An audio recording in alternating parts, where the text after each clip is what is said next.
like if you found the video valuable. It was nearly midnight when Rhea entered the corporate tower. She had stayed late at work, finishing a presentation that would decide her promotion. The building, normally buzzing with chatter, was eerily silent. Security had already left, and the lobby echoed with the sound of her heels. She pressed the button for the elevator. The doors slid open instantly, as if waiting for her. Inside, the fluorescent lights buzzed faintly. She stepped in, pressed the button for the 12th floor, and leaned back against the wall. The elevator hummed upward, smooth and steady.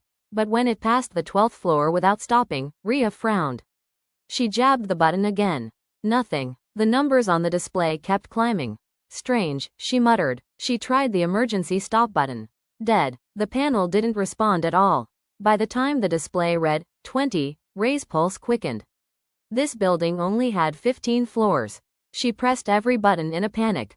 None lit up. The elevator was still rising. At 30, she grabbed her phone.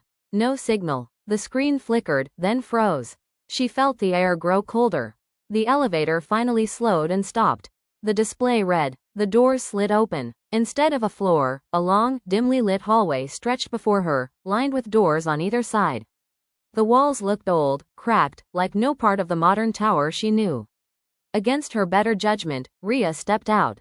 The air smelled faintly of mildew. The doors had no numbers, just scratched surfaces and faint marks like clawing. From behind one door came a faint knock. From another, a muffled sob.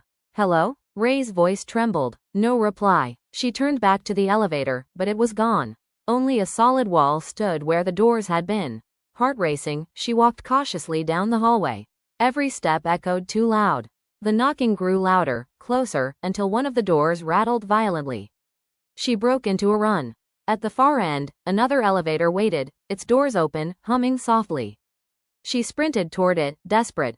Inside, the panel looked different, older, the buttons yellowed and worn. She didn't care. She hit the one marked L. The doors closed, the elevator shuddered, and it began to descend. For a moment, relief washed over her. But then she saw the reflection in the metal doors. Her reflection was smiling. Rhea wasn't. Frozen, she stared as the reflection slowly raised its hand and waved. Her real hand stayed at her side. The lights flickered. The elevator plunged downward, faster and faster.